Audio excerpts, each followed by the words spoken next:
নির্বাচন কমিশনার থেকে শুরু করে এরকম বিভিন্ন সাংবিধানিক প্রতিষ্ঠানে যে সকল জায়গায়, যে সকল বন্দিশালায় ভিন্ন মতের মানুষকে গুম করা হয়, এই বন্দিশালাগুলোকে ধ্বংস করতে হবে এবং বিশ্ববিদ্যালয়গুলোতে দলীয়ভাবে নিয়োগপ্রাপ্ত ভিসি প্রক্টরদেরকে সরিয়ে দিতে হবে।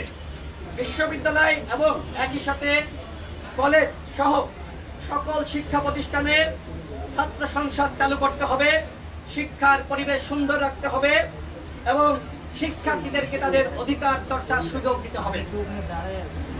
এই সরকারের আমলে অবৈধ ও অন্যায়ভাবে প্রমোশন পাওয়া সুবিধাভোগী সকল সচিব এবং সরকারি কর্মকর্তাদেরকে চাকরিচ্যুত করতে হবে। নতুন যে সকল রাজনৈতিক দল আমরা নিবন্ধনের জন্য আবেদন করেছিলাম, আমরা সেই তালিকায় 2 নম্বরে ছিলাম। গণ অধিকার পরিষদ সহ অন্যান্য কয়েকটি দল, আমাদেরকে নিবন্ধন দেওয়া হয়নি। এই সকল দলকে অনতিবিলম্বে নিবন্ধন দিতে হবে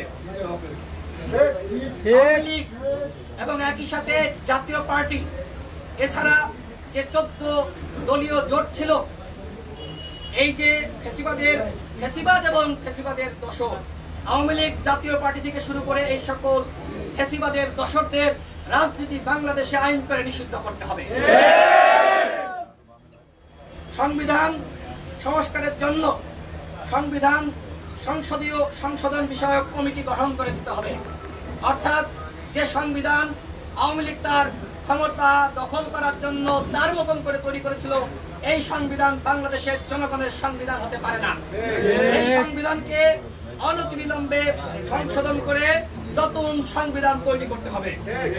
প্রধান বিচারপতি সহ হাইকোর্ট ও আপিল বিভাগের সকল বিচারপতিকে পদত্যাগ করতে হবে এবং সুপ্রিম জুডিশিয়াল কাউন্সিল গঠনের মাধ্যমে নতুনভাবে হাইকোর্ট বিভাগে, আপিল বিভাগে বিচারক নিয়োগ দিতে হবে।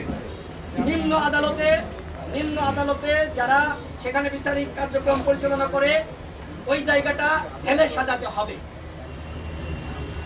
এই সরকারের আমলে অন্যায়ভাবে আটককৃত সকল রাজবন্দীদের মুক্তি দিতে হবে এবং সাম্প্রতিক সময়ে সকল শিক্ষার্থী, রাজনৈতিক নেতৃত্ব সহ যারাই নিরীহ সাধারণ মানুষ যারাই গ্রেপ্তার হয়েছে, তাদেরকে অনতিবিলম্বে মুক্তি দিতে হবে এবং এই সকল মামলা প্রত্যাহার করতে হবে।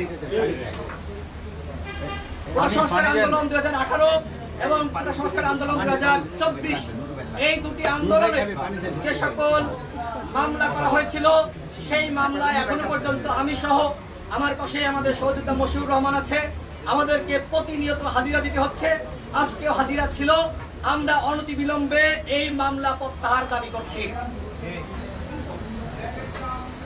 কোটা সংস্কার আন্দোলন 2024-কে কেন্দ্র করে প্রায় 5 শতাধিক সাধারণ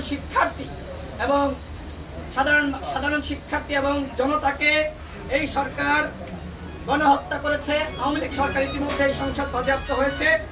অর্থাৎ যারা এই গণহত্যার সাথে জড়িত তাদেরকে বিচার করতে হবে এবং শহীদ সকল পরিবারের পাশে দাঁড়াতে হবে।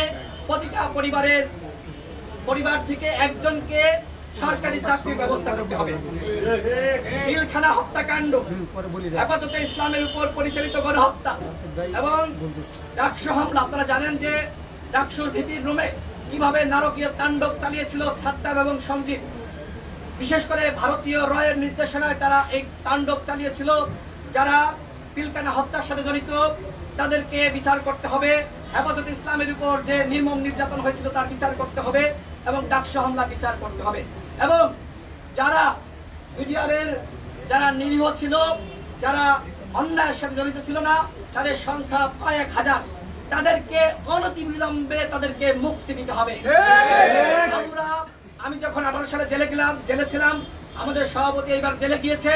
আমাদের কাছে তারা সেই সময় জানিয়েছে আমরা নিরীহ ছিলাম, নিরস্ত ছিলাম, আমাদেরকে এই সরকার অন্যায়ভাবে ফাঁসিয়েছে।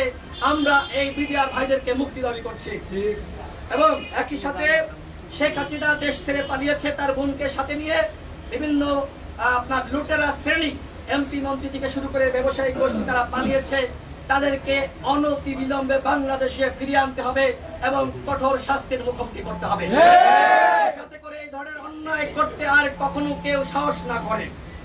সর্বশেষ যেটি বলতে চাই, প্রিয় সাংবাদিক ভাইরা, আপনারা কখনোই সুরক্ষিত ছিলেন না। আমরা দেখেছি কিভাবে সাংবাদিক দম্পতি সাগর রুনিকে নির্মমভাবে হত্যা করা হয়েছে। এখনো পর্যন্ত সাগর রুনি হত্যাকাণ্ডের বিচার হয়নি। আমরা বাংলাদেশে যে সকল সাংবাদিকদেরকে হত্যা করা হয়েছে আমরা তার বিচার দাবি করছি এবং একই সাথে সাংবাদিকদের পেশাগত